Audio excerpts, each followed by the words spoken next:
Welcome to OBN Horn of Africa. I'm Leta Teresa with the latest news of the hour, the headlines. Preparations made to introduce Ethiopia to participants of the climate conference.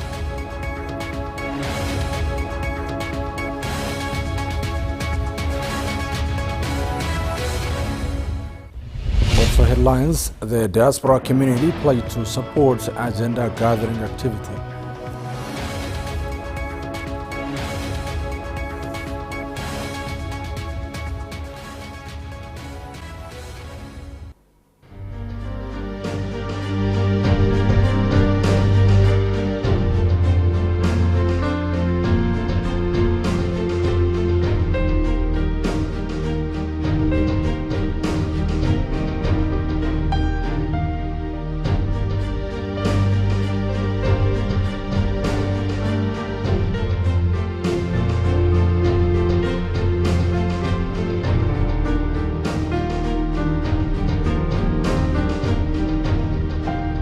I invite everyone to share an applause, marking this momentous occasion.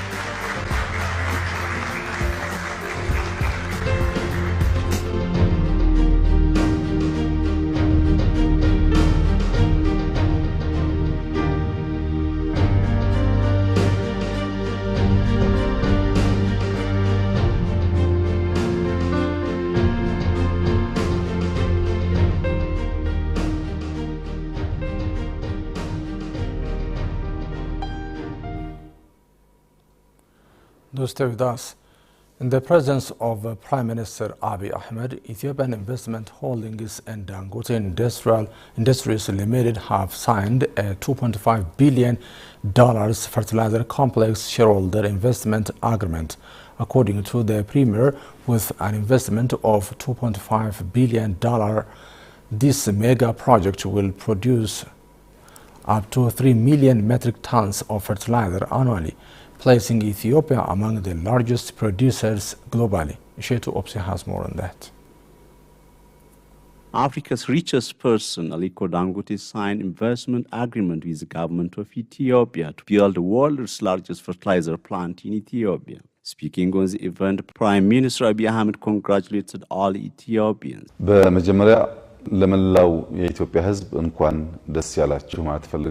First, I would like to congratulate all Ethiopians.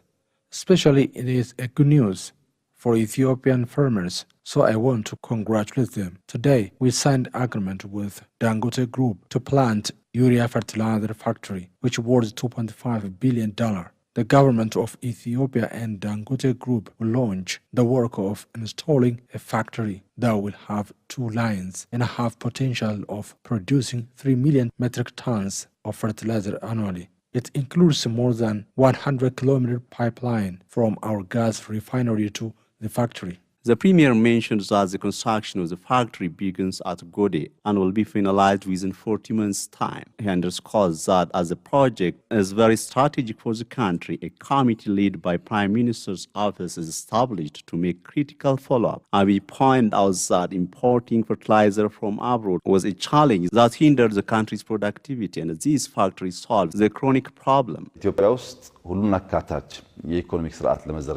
In Ethiopia, the agriculture sector's role is great in an effort to establish inclusive economic system and to stimulate multi-sectoral economy. The main input of the agriculture sector is fertilizer, which is imported from abroad. The process of purchasing, transporting it has various problems. Therefore, it imposed pressure on our production plan to address the challenge. Producing locally and purchasing with local currency answers Ethiopian farmers' long-time questions.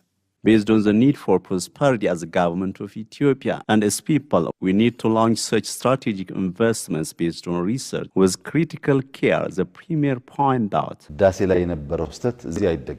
We don't repeat the mistake we made on the ground. It led with knowledge. It will be led with knowledge and care. Unless we lead it with care, it wastes resources and time. To avoid such a mistake, we launch with care and finalize it with care. The main thing I want to assure you is that we will finalize with planned time. The Premier stressed that when finalized, the project will bring tangible impact to Ethiopia's agriculture and puts the effort to ensure food sovereignty on a strong foundation. Prime Minister Abiy revealed that the start is good, and he called on all to cooperate for Ethiopia's prosperity.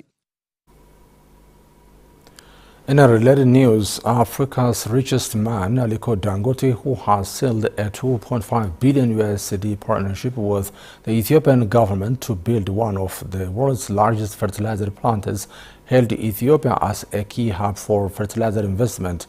The project is expected to create jobs and provide a reliable fertilizer supply for Ethiopian farmers who have long faced challenges with availability.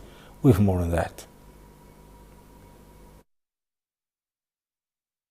Ethiopian Investment Holdings and Dangote Industries Limited signed a fertilizer complex shareholder investment agreement in the presence of Ethiopia's Prime Minister Abiy Ahmed. Aliko Dangote, a Nigerian businessman, said that the fertilizer investment is a huge project and will have the capacity to produce about 3 million metric tons of fertilizers annually.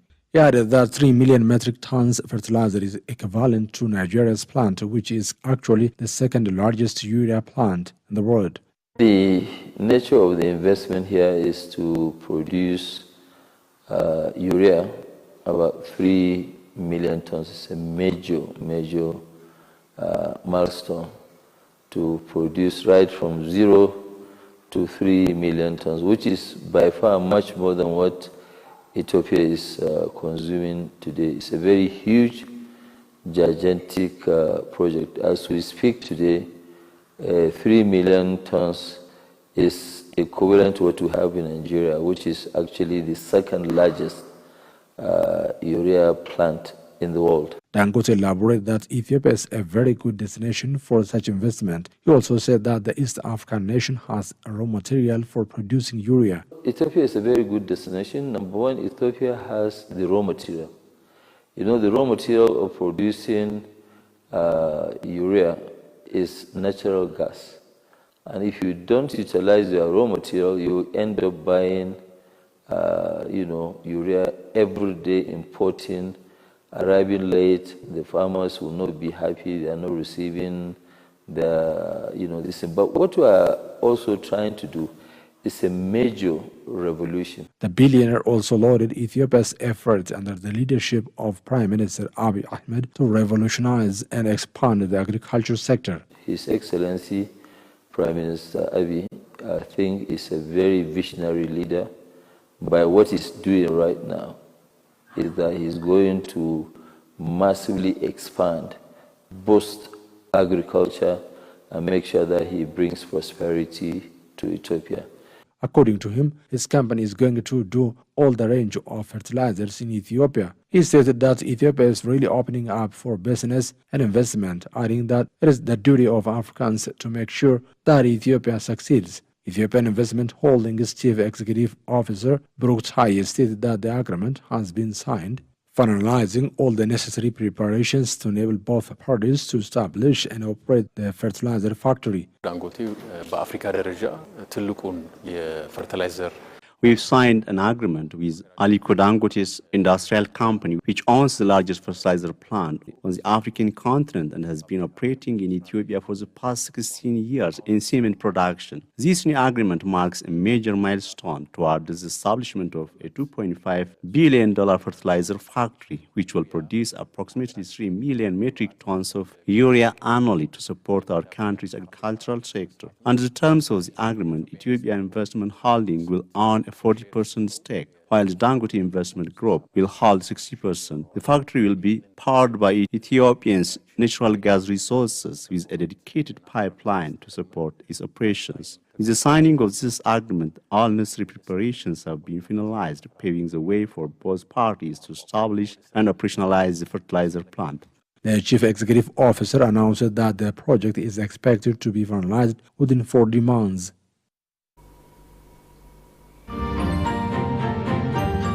I invite everyone to share an applause, marking this momentous occasion.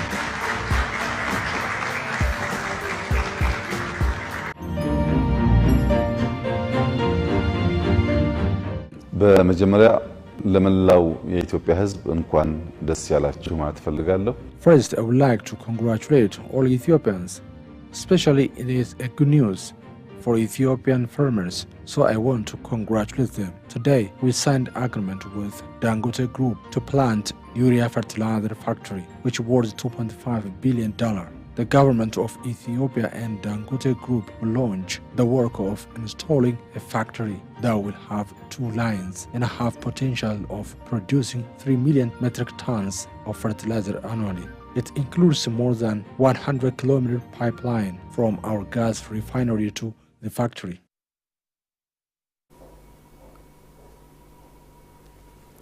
Spokesperson for Ministry of Foreign Affairs Ambassador Nabiat Getachew says the completion of the Grand Ethiopian Renaissance Dam is viewed as a symbol of African self-reliance and regional development. In a press conference he held with the media yesterday, Ambassador Nabiat focused on the Second Africa CARICOM Summit, the Second African Climate Summit, and the inauguration of the Grand Ethiopian Renaissance Dam. Shetu Opsi has more on that.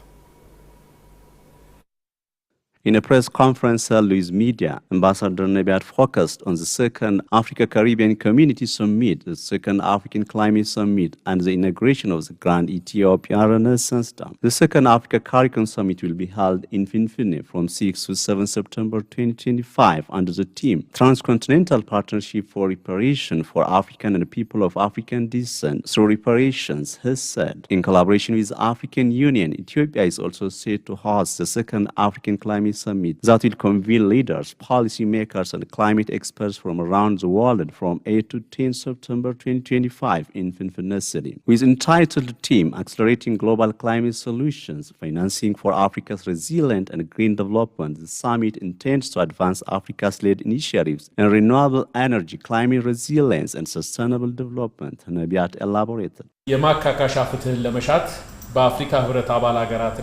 Africa Caribbean Community Summit is a conducive stage to strengthening cooperation between member states of the African Union Caribbean countries community to seek reparatory justice, loading up common voice on multilateral and various stages, as well as strengthening cooperation with the spirit of South-South cooperation. Ethiopia will be active participant of the stage. Ethiopia will use the summit to promote its investment opportunities. The spokesperson also mentioned that Africa identifies critical agendas to be presented at the 30th Climate Change Summit to be held in Brazil. Africa will propose its homegrown solutions for climate change and expand, strengthen financial partnership at the international level. At the summit, it also creates an opportunity for Africa to identify critical agendas in order to present its stand on the 13th World Climate Change Summit. Ethiopia is working with the motto of From Climate Activism to Climate Action. It also shares its practical actions. On the other hand, Ambassador Nabiat described the completion of the Grand Ethiopian Renaissance Dam as a symbol of Africa's self-resilience and regional development, underscoring Ethiopia's commitment to implementing the Cooperative Framework Agreement. The spokesperson has called for equitable and reasonable use of shared resources, emphasizing that colonial treaties on the share of Nile River are void and unacceptable in the 21st century. The completion of the Grand Ethiopian Renaissance Dam showcases Africans can develop their resources and utilize. The dam is a grand project that manifests Ethiopia's renaissance. We believe that it benefits the countries, the region, and beyond. Ethiopia is working hard to implement the Cooperative Framework Agreement, CFA, with belief of using common resources in common. In terms of citizen-oriented diplomacy, the spokesperson revealed that a total of 951 Ethiopian citizens are returned from Myanmar following sustained government efforts, urged citizens who are seeking employment abroad to follow only legal procedures to protect themselves from human trafficking and warned them against traveling through unsafe routes. You are watching OBN Horn of Africa. The Ministry of Tourism announced that preparations have been made to provide services to guests coming to the second African Climate Change Conference to properly introduce Ethiopia to the participants and extend their stay. The Ethiopian Tour Operators Association, for its part, announced that it is ready to provide complete services to guests coming to participate in the second African Climate Change Conference. Sheto Opsia has more again. State Minister of Tourism Ndagana Abebe told Ethiopian news agencies that Ethiopia has been able to achieve encouraging results in supporting the tourism sector through its ongoing efforts to address climate change. The State Minister says that the Climate Change Conference hosted by Ethiopia will be an additional boost for the tourism sector. Adds that adequate arrangements have been made to provide quality hospitality to the large number of guests attending the event. ከዚህ በፊት ኢትዮጵያ ከምትታወቅባቸው ኮንፈረንሶች ሰፋ ያለ ዴሊጌት ወይ ደግሞ ሰፋ ያለ ሰው ነው የሚመጣው. For the summit, large number of delegates come. From 20 to 25,000 people are expected to come. We need to facilitate accommodation mechanisms. Various discussions were made with hotel owners, service providers, tour operators, and transport service providers. Vice President of the Ethiopian Tour Operators Association, Nkumulgeta, says that international conferences in Ethiopia are contributing significantly to the growth of conference tourism and the revitalization of the sector. A lot of conferences were held in Finfinne. These conferences have made immense contributions for tourism. From this experience, we are expecting a lot of tourists in the following Ethiopian New Year.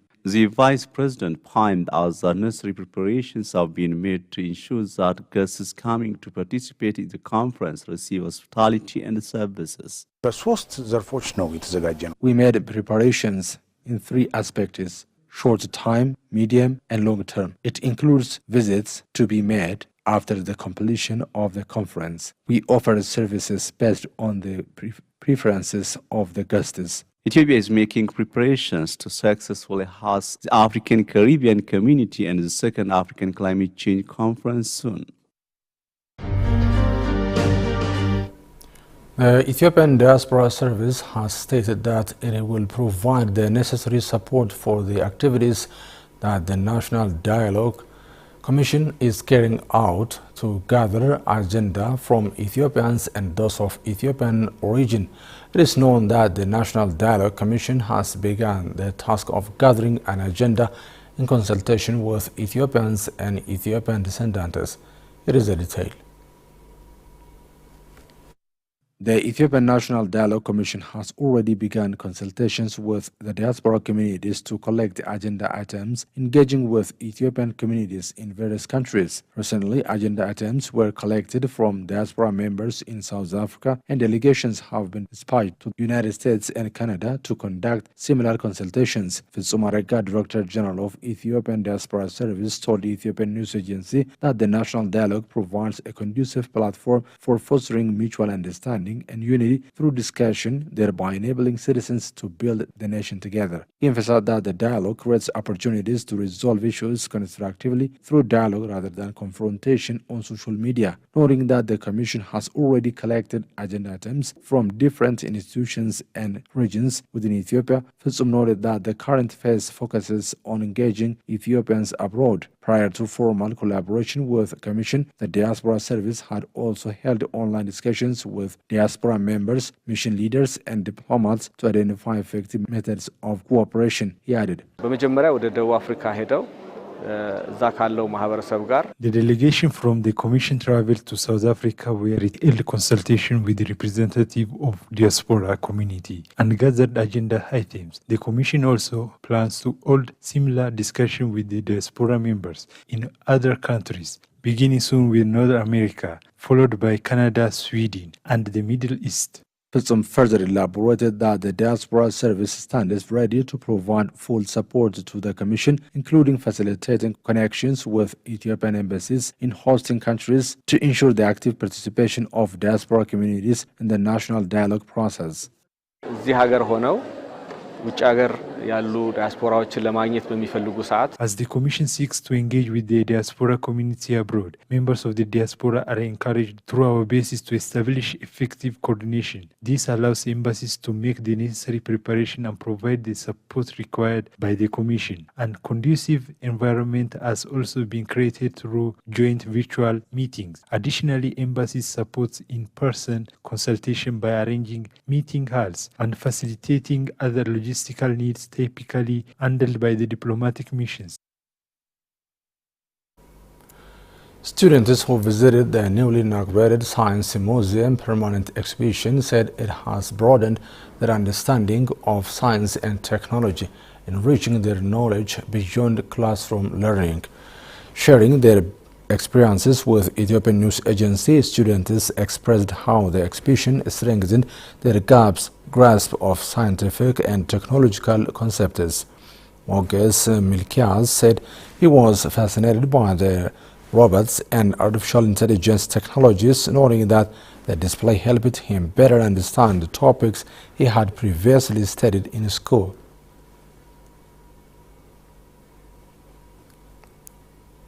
I have seen how AI works. I have seen moving robots. I have seen agricultural equipments. I have also seen drones. Science museum is big and interesting, and it's good to understand science and acquire knowledge. Barkel Dowds, a visitor from the United States, remarked that he was highly impressed by the technologies on display, emphasizing that such platforms play a key role in expanding scientific knowledge. Here I've seen AI, climate, aerospace and stuff like that. It's a good place to show how this country has become and show information about where this country has gotten, and AI is going to be big in the future, so I suggest they would see the AI here and the climate and how farming is done in Ethiopia and much more other information here.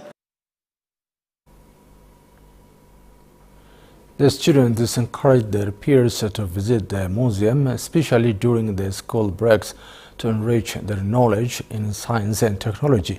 According to Getachew Beyene, public relations and communication specialist at Unity Parks Corporation, the exhibition demonstrates the state of technological development, but also reflects the country's future trajectory.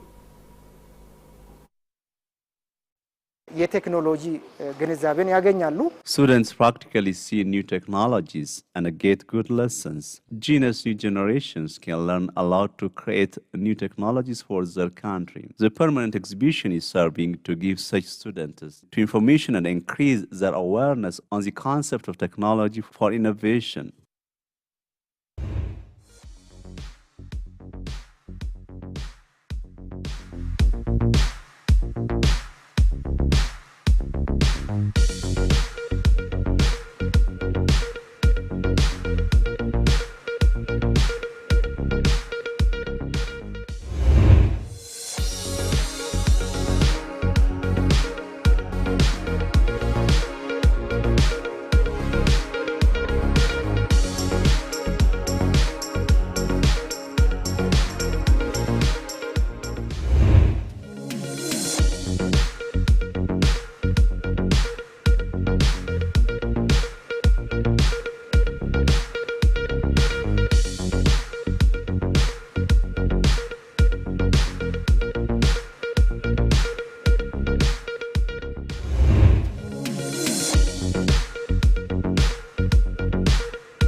And finally, with just 100 days remaining before the historic G20 Leaders Summit in Johannesburg, the first ever on African soil, South Africa's preparations are in full swing. South Africa's G20 presidency is approaching its climax, with 87 out of 100 32 G20 meetings across the both Sherpa and finance tracks already in the books. The remaining ministerial meetings in September will set the tone for the Johannesburg Leaders' Declaration anchored on solidarity, equality, and sustainability. This agenda-driven framework aims to help set the global economic focus for the summit. Key issues on the table include global inequality and sovereign debt burdens. To address this, President Cyril Ramaphosa has launched a G20 task force chaired by Nobel Prize-winning economist Joseph Stiglitz to examine wealth disparities and propose actionable remedies. A major question marking the countdown is whether U.S. President Donald Trump will attend. He has expressed strong disapproval of South African policies, particularly land reform, and signaled he might send a representative instead.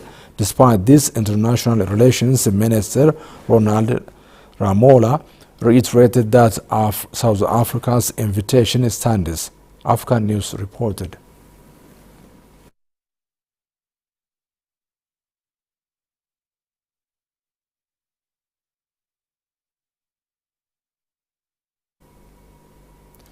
That's all from us. Thank you for watching OBN Horn of Africa. Bye-bye.